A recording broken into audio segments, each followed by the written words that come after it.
Fala pessoal, beleza? Então, quero mostrar para vocês hoje como é que funciona uma planta de cargas. Tem muita gente que não tem ideia, que nunca abriu uma planta de cargas e não sabe como proceder uma leitura, por exemplo, de uma planta de cargas. Então, eu estou com uma planta de cargas aqui que eu terminei há pouco tempo, de uma obra que a gente está fazendo aqui no escritório, e queria compartilhar um pouquinho dessa planta de cargas com vocês. Então, essa é uma obra que no decorrer da obra, eu vou ver se eu gravo outros vídeos mostrando alguns detalhes dessa obra e como proceder a uma leitura de formas, armadura de lajes, outros itens, né?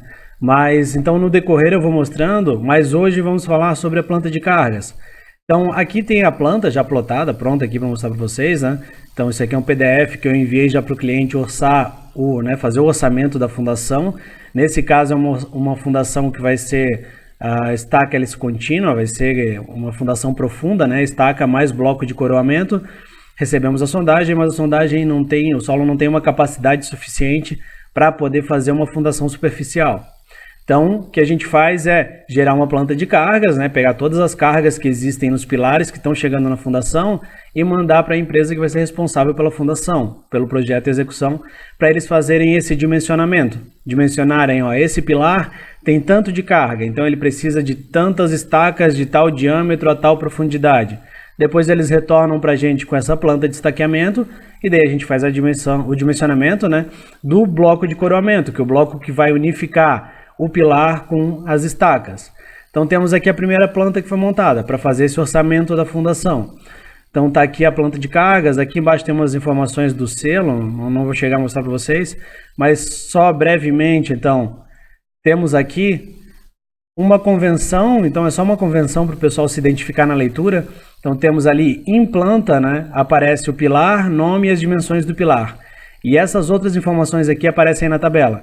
Então, em planta, o pilar, o nome, P1, P2, dimensões 14 por 50, né? Essa é uma obra que tem 10 pavimentos, então tem alguma carga na fundação legal, assim. Tem obras com carga maiores, né, com mais pavimentos, mas é só para... Não é uma casa térrea, não é uma obra de 4 pavimentos, é uma obra que tem 10 pavimentos. Então, temos aqui as forças, né? Como é que a gente faz a leitura? Então, na tabela temos força vertical máxima e mínima, força horizontal em X e força horizontal em Y.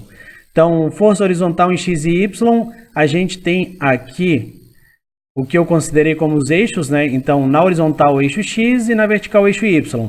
Então, força horizontal em X e Y são quando, né, o vento bate nessa fachada em X. Então, é a força horizontal em X. Quando bate nessa fachada em Y, de cima para baixo. Então, é uma força horizontal em Y. Então, temos aí a combinação, né, o sentido que vão ter as cargas de força horizontal. Então, temos aqui, seguindo sempre esse básico aqui, da força em X e força em Y, eixo X, eixo Y. Esse é o meu ponto 00 para alocação, depois eu falo mais para vocês. E aqui ainda em relação à alocação, força vertical máxima e mínima. Então, vocês sabem, a gente faz a carga na fundação para uma gama enorme de combinações. Então, tem combinações em que existem só cargas verticais, tem combinações que existem cargas verticais e carga de vento, combinação com carga de vento e carga de desaprumo, carga vertical só com desaprumo. Então, é uma gama enorme de combinações que a gente faz para verificar qual que vai ser a carga na fundação. Então, de todas essas combinações, para cada uma a gente tem um resultado. O P15 tem uma carga na fundação de 100 toneladas em uma combinação e de 50 numa outra combinação. Então, por isso que a gente sempre manda as informações de carga máxima e carga mínima. Seria a carga da maior, né, da combinação que resultou o maior resultado de carga na fundação e da combinação que resultou o menor resultado de carga na fundação. Então, é importante sempre essas duas. Essa é uma obra que com 10 pavimentos a gente não tem, assim, é uma obra em planta grande, então tem bastante pórtico para a gente, né, conseguir estabilizar a estrutura, dar uma estabilidade boa para a estrutura, através de pórticos, de pilares e vigas. Então é uma obra que eu não precisaria levar momentos fletores para a fundação, engastar os pilares na fundação. Nesse caso, todos os pilares são rotulados na fundação, então a gente não tem momento fletor.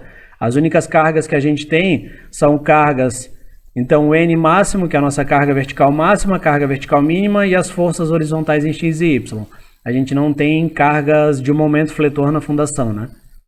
Aqui um detalhezinho que eu gosto de enviar, até não precisaria nessa fase, mas eu gosto de enviar para a pessoa que vai receber a fundação a carga e vai orçar ali, né, dimensionar a fundação, já tem uma ideia de como que eu costumo trabalhar. Então seria com as vigas baldrame passando por cima do bloco e não com as vigas baldrame passando dentro do bloco, que tem gente que consegue, né, que tenta fazer ou que tem o costume de fazer as vigas baldrame passando dentro do bloco de fundação. Eu prefiro por cima porque é mais fácil para mão de obra, as etapas executivas fica bem mais fácil para trabalhar. Então detalhezinho esquemático, 10 centímetros de cobrimento da estaca dentro do bloco, depois começa as armaduras do bloco, em cima do bloco a viga do baldrame e aqui o nível da estrutura finalizado da nossa estrutura do pavimento térreo, né? Que eu costumo chamar depois, em outro momento, eu vou mostrar para vocês a planta de blocos, HA e HB, que seria a altura da viga baldrame, que seria o tanto que o bloco está, assim, o topo do bloco está afundado no nosso terreno, né, em relação à estrutura, e HB, que é a altura do bloco, a altura total, né, do bloco, considerando os 10 centímetros ali de cobrimento da estaca. E aqui nós temos a tabela, que é um dos principais fatores, né, dos principais itens. Então temos aqui todos os pilares. P6, 7, 8, não começa no P1, porque o P1 é um pilar de muro que nasce numa viga de alavanca, né, numa fundação afastada, recuada. Então essa nomenclatura tem alguns pilares que não tem, porque são pilares que não nascem na fundação, nascem em alguma viga de alavanca. Então P6, 7, 8, temos toda a numeração. A seção de cada pilar, então tem pilar de 22 por 1,10, tem pilar de 19 por 19, tem vários tipos de pilares. Aqui a coordenada em que ele se encontra, então tem uma coordenada em X e Y, que às vezes para a pessoa alocar na obra, vai alocar por um GPS, por exemplo, essas coordenadas são mais fáceis. Então todas essas coordenadas são em relação a esse ponto que eu determinei aqui. Então a gente tem um terreno, é um terreno de esquina, tem duas ruas aqui, essa rua é meio inclinada aqui, né? Então eu determinei sempre, né, eu costumo determinar como meu ponto básico de locação, o ponto mais à esquerda e mais embaixo, assim, todos meus eixos ficam eixos com coordenadas positivas, que eu começo aqui, ó, meu primeiro eixo vertical é o 0, depois o eixo que vai indo coordenada positiva, 0, depois o 279, 576, isso aqui são as cotas acumuladas do eixo.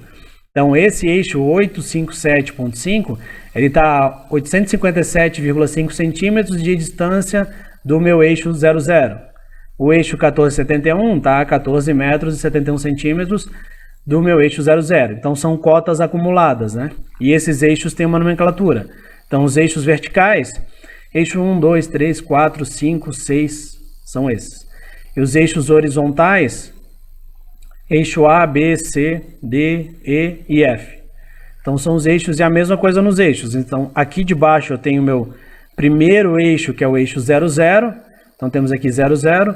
Depois o eixo 432,5, 850. Tudo cotas acumuladas em relação à distância, né, lá do eixo 00. Então eu tenho os eixos A, que são os eixos horizontais, e os eixos com números, que são os eixos verticais. E daí eu tenho aqui a minha locação com a coordenada para fazer a locação por GPS, se for mais fácil, e a posição do eixo. O pilar P18 está ali no encontro do eixo C com o eixo 1, C1. Então a gente vem aqui e procura. Meu eixo 1 é esse, o eixo C está aqui, P18, eixo C1. Então fica mais fácil para a pessoa se localizar, né? Continuando na tabela, temos ali as cargas máximas e mínimas, de acordo com a combinação. Então, o meu pilar com mais carga que eu tenho aqui é esse, P31, que tem 270 toneladas chegando na fundação. Seria com mais carga. Tem pilar 270, 222, 210. Vai diminuindo até 29, 23 toneladas. Temos aqui a carga mínima, então aquele pilar que na combinação em que gerou o maior resultado deu 270 toneladas e com o menor resultado 89 toneladas. Seria sem carga acidental, né, com o vento tentando causar um pouquinho de tração no pilar, de acordo com o pórtico, etc. Daí diminui um pouco a carga dele. Então por isso que a carga máxima e a carga mínima é interessante a gente colocar sempre. E as cargas horizontais, Fx positivo e negativo e Fy positivo e negativo. Seria o meu eixo X está na horizontal. Então, Fx positivo seria quando a carga bate da esquerda para a direita. Porque a minha seta aqui, né? Vocês vão ver, eixo X para a direita positivo. Então, FX, cargas positivas, seria a carga vindo da esquerda para a direita. Cargas negativas, vindo da direita para a esquerda. Cargas em Y, positivas, de baixo para cima. Cargas negativas, de cima para baixo. Seria a fachada que está incidindo o vento. Então, de acordo com cada fachada, a gente tem ali uma carga no pilar horizontal, né? Então, temos as cargas horizontais que estão chegando nas fundações. Então, essas são as cargas totais para o pessoal orçar lá a fundação. E aqui temos a planta, então a minha planta está na escala 1/50, locação de pilares e cargas na fundação. Eu sempre coto tudo que é necessário, então ó, temos aqui cotando a calçada, essa calçada tem 2 metros. Essa é uma avenida, então a calçada tem 2 metros. Essa não é uma rua de avenida, né, uma rua normal, então a calçada tem 1,50 m. Então temos aqui, ó, Rua Gaivota e Avenida Fragata em Bombas, essa obra. Então, para mostrar para vocês, né, todos os eixos eu trago a cota dele até a divisa, então o pessoal tem que colocar em relação a uma divisa. Então aqui, ó, o eixo A está a 80 dessa divisa e o primeiro eixo, que é o eixo 1 da vertical, está a 80 da divisa lá no canto. Aqui no fundo, o eixo é paralelo, 80 da divisa. Esse último eixo está a 514 da minha linha de muro, depois tem mais 1,50 da calçada, né?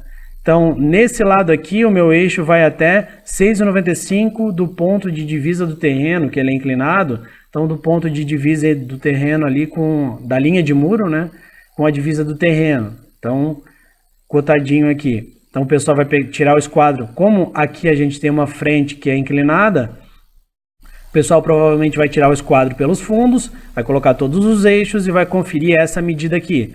6,95 tem que sobrar aqui na frente, aqui tem que sobrar 5,14 certinho para estar batendo com as medidas do terreno, né? E temos aqui alguns pilares que estão um pouquinho fora do eixo. Então P6, ele está no eixo 1, mas no eixo A ele está deslocado 17 centímetros do seu eixo. P7, ele está no eixo A, mas no eixo 2 ele está deslocado 83 centímetros e meio. Então essas informações que vão em planta, pilar, seção do pilar e a distância que ele está em relação ao eixo quando é deslocado. Quando ele é um pouquinho inclinado, então tem aqui, ó, 91 graus um pouquinho, tem uma rotação, né? Então ele é um pouquinho inclinado. Tem outros que são mais inclinados por causa dessa rua da frente, então seria 66 graus de rotação. Tem como o pessoal fazer isso, tranquilo, tá? Vocês podem botar em graus. Tem gente que costuma colocar com cota. Aí o coto é a distância desse pilar até, do canto desse pilar, né, desse canto aqui, até o eixo, e desse canto até esse eixo, daí eu consigo fazer essa inclinação. Mas isso aqui, qualquer régua do colégio, vocês conseguem fazer grau, né, também não tem muito problema. E se vocês pegarem, tá cotado o centro desse pilar, e o centro desse pilar, e o centro desse pilar. Então se vocês traçarem uma reta desses pilares aqui, todos esses pilares estão com essa inclinação paralela a essa reta. Então é tranquilo quanto a isso, que seria a inclinação que nós temos aqui da rua, né? Então essas são as principais informações que eu queria mostrar para vocês. Então, todas as informações da planta. Temos aqui as cargas máximas e mínimas verticais, as cargas horizontais em todos os sentidos possíveis, posição coordenada dos pilares, a indicação de como que funciona cada item que eu falei, ó, carga vertical é desse tipo, carga vertical é representada de outra forma, pilar, seção, não tem momento fletor. Se tivesse um momento fletor na fundação, adicionaria aqui mais algum símbolozinho, né, 2 símbolos para momento fletor em Y e em X, e aqui adicionaria momento fletor na fundação, né, no sentido ali. E temos aqui isso, basicamente isso. Outro pilar inclinado, temos o centro, o eixo 00, que seria o centro de todas as referências em relação ao eixo 00. O pessoal puxa daqui todos os eixos, né? E esse seria coincidindo com o primeiro pilar que eu tenho aqui, o pilar P43. E é isso aí. Vou mostrar para vocês como é que funciona a leitura de uma planta de cargas. Aqui temos os lotes de divisa, lote 48, lote 55 e lote 56, são 2 lotes desse lado. E é isso aí. No decorrer, outra informação vou mostrar para vocês aqui. FCK 30 MPa, eu sempre coloco em cima do selo. Todas as pranchas vão ali o FCK para a pessoa não se perder, né? Não correr o risco de encomendar o concreto errado. algumas informações, né, como as cotas de implantação da obra têm que ser verificadas e aceitas pelo responsável técnico que vai executar a obra antes de ser executada, né?